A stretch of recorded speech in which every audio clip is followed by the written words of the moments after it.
Welcome to my channel Math Lesson with Shanzin. Today lecture is going to be very interesting because we are going to learn algebraic expressions and algebraic formula. 9th class unit number 4 है algebraic expressions and algebraic formula.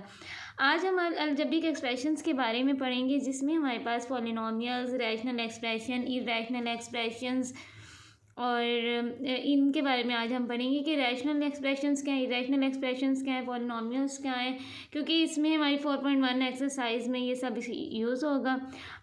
Algebraic expressions के बारे में पता होगा तो हम 4.1 exercise easily कर सकते हैं। 4.1 एक्सरसाइज स्टार्ट करने से पहले हम देखते हैं कि अलजेब्रिक एक्सप्रेशंस क्या हैं। अलजेब्रिक एक्सप्रेशंस क्या होती हैं, जैसे कि हमने 8th क्लास में भी पढ़ा है, 7th 8 6 7th 8th में अलजेब्रिक एक्सप्रेशंस आ जाते हैं कि अलजेब्रिक एक्सप्रेशंस क्या हैं। Algebraic expressions the algebraic expressions इस कम्बिनेशन होता है। कम्बिनेशन किसका होता है? वेरिएबल्स एंड कांस्टेंट का। अब वेरिएबल्स क्या हैं? वेरिएबल्स हमारे पास X Y G A B C L M N, ये हमारे पास वेरिएबल्स होते हैं। कांस्टेंट क्या होते हैं? नंबर होते हैं, कोई भी नंबर वो कांस्टेंट है। अब नंबर्स और वेरिएबल्स को जो मिलाती हैं ना, वो हमारे पास क्या मिलाने से जो एक्सप्रेशन बन जाती है वो अलजेब्रिक एक्सप्रेशन है। किस तरह से कि डेफिनेशन देखें, the algebraic expressions is combinations of constant and variables which are connected with the help of mathematical operator. आपस में जो वेरिएबल्स और कांस्टेंट जो आपस में मिले हुए हैं ना, किसके की मदद से मिले हुए हैं? Mathematical operator. वो मैथमेटिकल ऑपरेटर कौन से हैं? वो हैं प्लस, माइनस, मल्टीप्लिकेशंस, डिवीजन, ये हमारे पास मैथमेटिकल ऑपरेटर हैं। आई होप अलजेब्रिक एक्सप्रेशंस की आपको समझ आ गई होगी। मज़ीद हम अलजेब्रिक एक्सप्रेशंस को सॉल्व करते हैं, एग्जाम्पल से हमें पता चलेगा कि अलजेब्रिक एक्सप्रेशंस क्या हैं। ठीक है, उसके अलावा पॉलिनॉमियल्स है। अब पॉलिनॉमियल्स क्या होती है? पॉलिनॉमियल्स के लिए आपको दो कंडीशंस के बारे में समझना है, अपने जहन में बिठा लेनी है कि इसकी दो कंडीशंस हैं कि एक एक्सप्रेशंस आपको दी हुई है, वो किस टाइम पॉलिनॉमियल्स होगी और कब पॉलिनॉमियल नहीं होगी। उस एक्सप्रेशंस के बारे में हम किस तरह से हमें पता चलेगा कि वो एक्सप्रेशंस पॉलिनॉमियल्स है या पॉलिनॉमियल नहीं है। अच्छा, अब फर्स्ट जो है ना, उसकी दो कंडीशंस हैं, इसकी पॉलिनॉमियल्स की दो कंडीशंस कौन सी हैं? उसमें आपने ये याद रखना है कि जो आपका वेरिएबल है, वेरिएबल एक्स होगा। अगर एक एक्स वेरिएबल है, ठीक है, उसका जो एक्सपोनेंट है, एक्सपोनेंट क्या होता है? उसकी डिग्री होती है। डिग्री जैसे एक्स स्क्वायर, जो ऊपर स्क्वायर है ना, वो इसका एक्सपोनेंट होता है। ठीक है, जो उसका फर्स्ट कंडीशन ये है कि जो उसका एक्सपोनेंट है ना, वो आपका पॉजिटिव होना चाहिए, नेगेटिव नहीं होना चाहिए। अगर आपका एक्सपोनेंट नेगेटिव है तो ये फर्स्ट कंडीशन सेटिस्फाई नहीं है, इसका मतलब कि पॉलिनॉमियल्स नहीं है। अगर आपका जो एक्सपोनेंट है वो पॉजिटिव होगा तो इसका मतलब है कि आपका जो वेरिएबल है वो एक्स वेरिएबल है ना, एक्स वेरिएबल का कांस्टेंट आपका जो पॉजिटिव है तो इसका मतलब है कि पॉलिनॉमियल्स है। ये तो इसकी फर्स्ट कंडीशन है। और सेकंड कंडीशन ये है कि जो आपका पॉलिनॉमियल एक्स वेरिएबल है ना, वो आपका उसमें फ्रैक्शन में नहीं होना चाहिए। जैसे कि एक्स के ऊपर अंडर रूट आ जाता है, तो अंडर रूट की अपनी वैल्यू क्या होती है? 1/2। इसका मतलब क्या हुआ कि ये आपका जो है एक्स वेरिएबल है, उसके ऊपर जो एक्सपोनेंट है वो फ्रैक्शन में है। जब हमारे पास वेरिएबल का एक्सपोनेंट फ्रैक्शन में होगा उस टाइम भी ये पॉलिनॉमियल्स नहीं होगी। कि पॉलिनॉमियल्स के लिए दो कंडीशंस जो है सेटिस्फाई होना बहुत ज़रूरी है। अगर ये दो कंडीशन सेटिस्फाई हैं तो आपकी जो एक्सप्रेशन है वो आप पॉलिनॉमियल्स है। अब फर्स्ट कंडीशंस कौन सी थी कि आपका जो वेरिएबल है उसका एक्सपोनेंट पॉजिटिव होना चाहिए। सेकंड कंडीशन है कि आपका जो वेरिएबल है उसका एक्सपोनेंट फ्रैक्शन में नहीं होना चाहिए। दो कंडीशन सेटिस्फाई हैं तो आपकी जो एक्सप्रेशन है वो पॉलिनॉमियल्स है।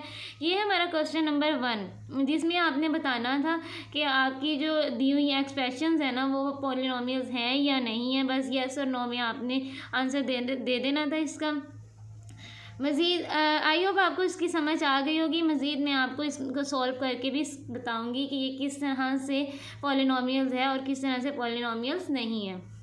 अब नेक्स्ट हमारा आ रहा है क्वेश्चन नंबर 2, जिसमें उन्होंने कहा है कि रैशनल एक्सप्रेशंस बताएं कि ये आपके पास जो क्वेश्चन दिया हुआ है ना, एक्सप्रेशंस दी हुई हैं, इसमें ये रैशनल एक्सप्रेशन है या नहीं है। इरेशनल का नहीं उन्होंने पूछा, जस्ट उन्होंने पूछा है कि ये रैशनल एक्सप्रेशन है या नहीं है। ठीक है, अब एक्सप्रेशंस दी हुई हैं उसमें हमने बताना है कि रैशनल एक्सप्रेशन है या नहीं है।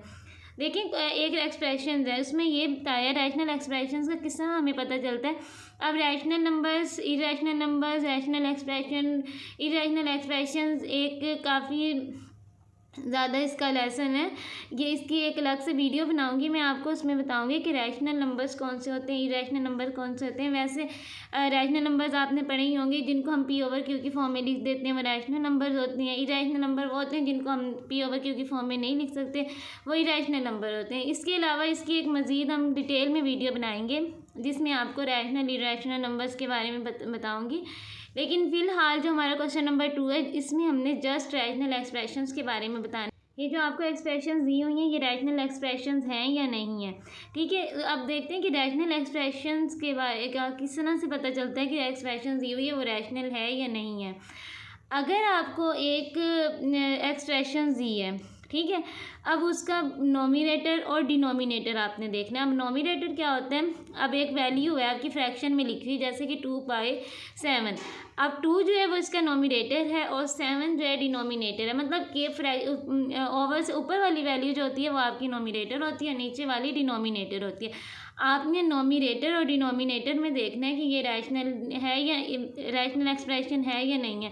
वो कैसे पता चलेगा, अगर आपका नोमिनेटर जो है उसमें जो आपकी एक्सप्रेशन दी हुई है वो पॉलिनोमियल्स है, और अगर वो पॉलिनोमियल्स है और डिनोमिनेटर में भी आपने देखनी है जो एक्सप्रेशन दी हुई है वो पॉलिनोमियल्स है, तो इसका मतलब होगा कि ये रैशनल एक्सप्रेशन है आपकी। और अगर आपका जो पॉलिनोमियल्स है वो जो एक्सप्रेशन है वो पॉलिनोमियल नहीं होगी तो इसका मतलब है कि ये रैशनल एक्सप्रेशन नहीं है। मज़ीद आपको एक बार और मैं बता देती हूँ कि आपको एक्सप्रेशंस दी हुई हैं और उन एक्सप्रेशंस में आपने देखना है कि आपकी एक्सप्रेशंस पॉलिनोमियल्स हैं या नहीं है। अगर आपकी पॉलिनोमियल्स हैं एक्सप्रेशंस जैसे कि नोमिनेटर डिनोमिनेटर भी, ऊपर वाली वैल्यू भी नीचे वाली वैल्यू भी, अगर पॉलिनोमियल्स हैं तो इसका मतलब है कि रैशनल एक्सप्रेशन है, और अगर पॉलिनोमियल्स नहीं हैं तो ये रैशनल एक्सप्रेशंस नहीं है। मज़ीद हम इनको सॉल्व करते हैं और फिर आपको बताती हूँ कि किस तरह से पता चल रहा है कि ये पॉलिनोमियल्स हैं या नहीं हैं, और पॉलिनोमियल्स हैं तो फिर रैशनल एक्सप्रेशंस हैं या नहीं है, ठीक है। अब हम स्टार्ट करते हैं क्वेश्चन नंबर 1। 4.1 क्वेश्चन नंबर 1 है identify whether the following algebraic expressions are polynomials के फर्स्ट क्वेश्चन में आपने बताना है कि जो आपके एक्सप्रेशंस दी गई हैं वो पॉलिनोमियल्स हैं या नहीं है, ठीक है। अब हमने बताना है, इसमें हमने पॉलिनोमियल्स के बारे में क्या पढ़ा था कि हमने ये पढ़ा था पॉलिनोमियल्स के बारे में कि इसके लिए 2 कंडीशंस हैं। उन कंडीशंस को अगर वो कंडीशन सेटिस्फाई होंगी तो ये हमारे पास पॉलिनोमियल्स है, और अगर नहीं कंडीशन सेटिस्फाई तो ये पॉलिनोमियल्स नहीं है। अब वो 2 कंडीशंस क्या थी, वो 2 कंडीशंस ये थी कि आपने एक्सप्रेशंस को देखना है और उसमें वेरिएबल्स देखना है, ठीक है। वेरिएबल्स में अगर हमारे पास वेरिएबल्स का एक्सपोनेंट जो है वो एक्सपोनेंट अगर पॉजिटिव है तो ये हमारे पास पॉलिनोमियल्स है। एक्सपोनेंट एक तो पॉजिटिव होना चाहिए, दूसरा वो फ्रैक्शन में नहीं होना चाहिए। 2 कंडीशन है, ये सेटिस्फाई हो जाएंगी तो इसका मतलब है कि हमारी ये एक्सप्रेशन जो है वो पॉलिनोमियल्स है। अब फर्स्ट देखें, पार्ट है 3x² + 1/x - 5। इसको हम सॉल्व करके देखते हैं, फिर देखते हैं कि किस तरह पता चलता है ये हमारे पास पॉलिनोमियल्स है या नहीं है। इसका हम सॉल्व करेंगे 3x² + 1/x - 5। देखिए हमने इसमें देखना होता है कि हमारे पास जो वेरिएबल है ना, वेरिएबल को देखना है कि वेरिएबल की जो पावर है वो हमारे पास पॉजिटिव होनी चाहिए, और दूसरा कि वेरिएबल की जो पावर है वो फ्रैक्शन में नहीं होनी चाहिए। अब ये एक वेरिएबल तो ये वाला है हमारे पास x² में इसकी जो एक्सपोनेंट है वो हमारे पास क्या है, पॉजिटिव है। एक्सपोनेंट पॉजिटिव है, x² का एक्सपोनेंट क्या है, पॉजिटिव है। अब दूसरा देखें ये जो ये है एक्सपोनेंट है, ये 2।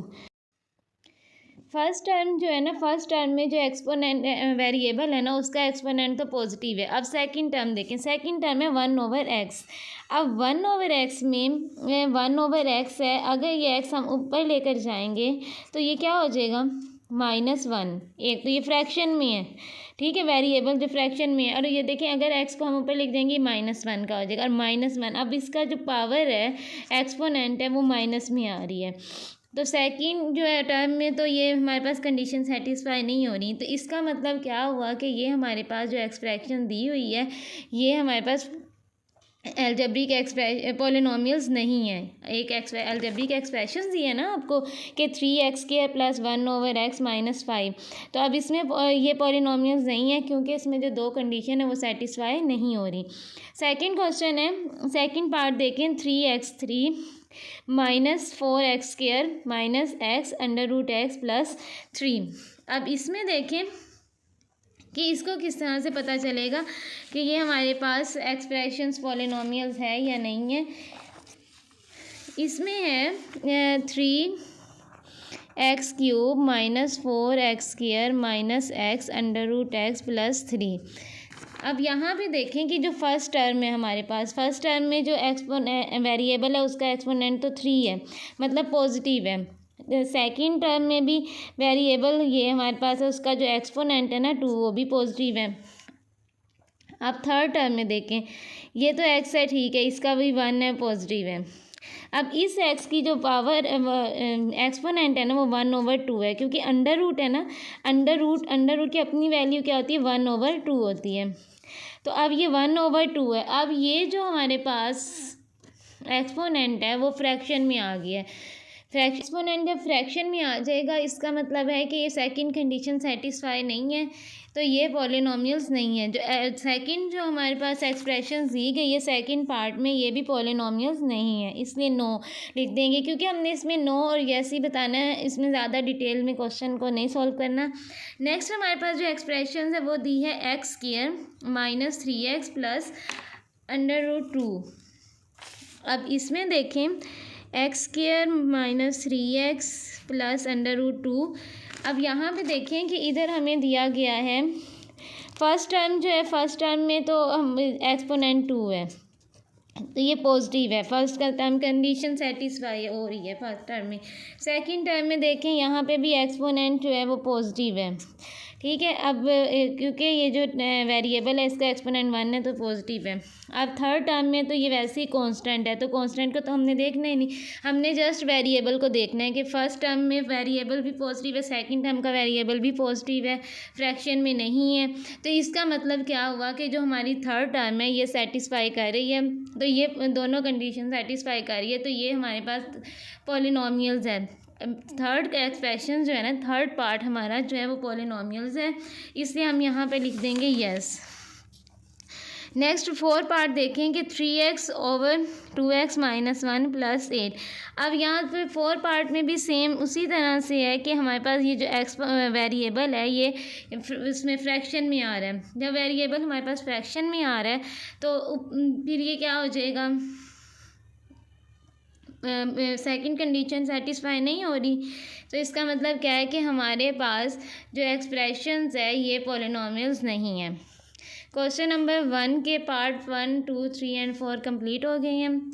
ये था हमारा आज का लेसन जिसमें हमने पॉलिनोमियल्स के बारे में पढ़ा है। क्वेश्चन नंबर 1 सॉल्व किया 4.1 एक्सरसाइज का। अगर आपको मेरी वीडियो पसंद आए तो please subscribe my channel. Thank you.